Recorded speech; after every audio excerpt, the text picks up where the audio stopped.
Senior صحافی اور تجزیہ کار جاوید چودھری کے مطابق عمران خان کے دور حکومت میں پنجاب میں 5 لوگوں کی حکمرانی تھی۔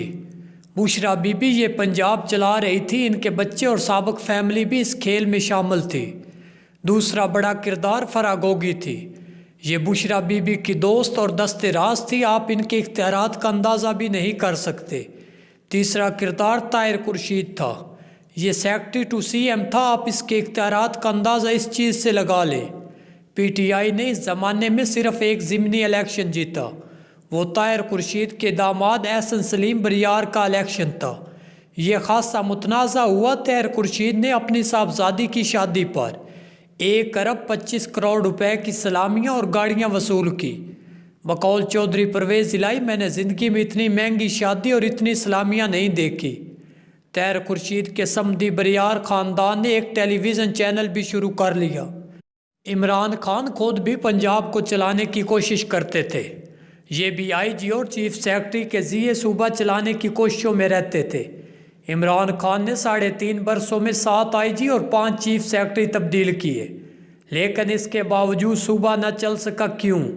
کیونکہ صوبے کی تمام تانے بینے بشرا بی بی، فرح گوگی اور طاہر خورشید کے ہاتھوں میں تھی، اور جب تک ان کا بندوبست نہ کیا جاتا صوبہ نہیں چل سکتا تھا۔ اور آخر میں وزیر اعلیٰ عثمان بزدار آتے ہیں، یہ نام کے ہی صحیح لیکن یہ وزیر اعلیٰ تھے، لہٰذا جہاں ان کا ہاتھ پڑتا یہ بھی نہیں چوکتے تھے۔ 5 کھلاڑیوں کے اس کھیل میں ملک کا بیڑا غرق ہو گیا۔ یہ ملک اگر آج مہنگائی، بے روزگاری، سیاسی افراتفری، لاقانونیت، آئینی بے بسی اور عدم استحکام کا شکار ہے تو ہمیں یہ ماننا ہوگا اس کی وجہ 3.5 سال کا وہ مس ایڈوینچر تھا۔ اسٹیبلشمنٹ نے جلد بازی میں نواز شریف کو ہٹا کر عمران خان کو مسند اقتدار پر بٹھا دیا، اور اس کے بعد اس فالٹی پروجیکٹ کی کامیابی کے لیے اداروں کی ساکھ کو داؤ پر لگا دیا گیا۔ لہٰذا آج ملک اس غلطی کی فصل کاٹ رہا ہے، یہ فصل ہر روز بڑھ رہی ہے۔ سپریم کورٹ آف پاکستان بھی دوبارہ ایکٹیو ہو رہی ہے، لہٰذا پھر 1-2 ماہ میں ملک کہاں کھڑا ہوگا؟ میرا ذاتی خیال ہے ہم اگر اس بحران سے نکلنا چاہتے ہیں تو پھر ہمیں کچھ بنیادی فیصلے کرنا ہوں گے۔ ان فیصلوں میں پہلا فیصلہ ایکسٹینشن پر پابندی ہونی چاہیے۔ ملک میں کسی بھی عہدیدار کی مدت ملازمت میں اضافہ نہ کیا جائے، خواہ ایٹمی جنگ ہی کیوں نہ چھیڑ جائے۔ آپ یقین کریں ملک کے 90% بحرانوں کی جڑ ایکسٹینشن ہے۔ دوسرا فیصلہ مسلح افواج کے سربراہوں کا تعین سینیورٹی کی بنیاد پر سپریم کورٹ کے ماڈل پر ہونا چاہیے۔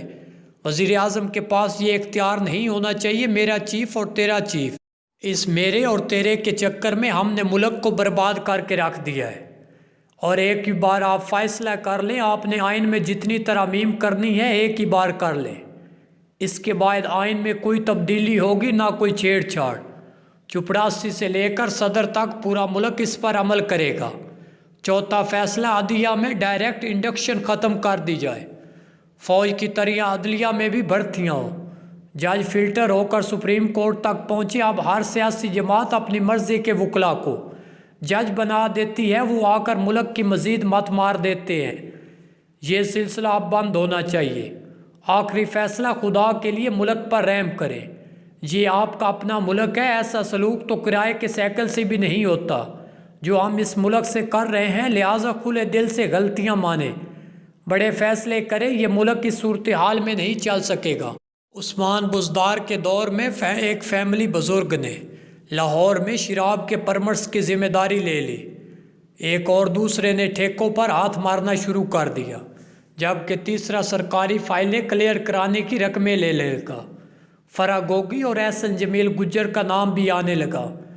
سرکاری افسر اپنی مرضی کی پوسٹنگ کے لیے ڈی ایچ اے لاہور میں فرح بی بی کے گھر جانے لگے۔ یہ حرکتیں اس قدر بڑھ گئی کہ لوگوں نے کھلے عام گفتگو شروع کر دی۔ حلیم خان نے بھی ایک دن وزیر اعظم کی توجہ اس جانب مبذول کرائی، مگر وزیر اعظم کا کہنا تھا یہ پروپیگنڈا ہے۔ حلیم خان نے جواب دیا، آپ مجھے کوئی افسر دے دیں، کوئی عہدہ بتا دیں، رقم طے کر دیں، میں آپ کو وہ شخص اس رقم میں اپوائنٹ کر کے دکھا دوں گا۔ لیکن وزیر اعظم نے بات ٹال دی۔ یہ باتیں بہرحال چلتے چلتے اسٹیبلشمنٹ تک پہنچ گئی۔ جنرل نوید مختار اس وقت D G I S I اور میجر جنرل فیض حمید DGC تھے۔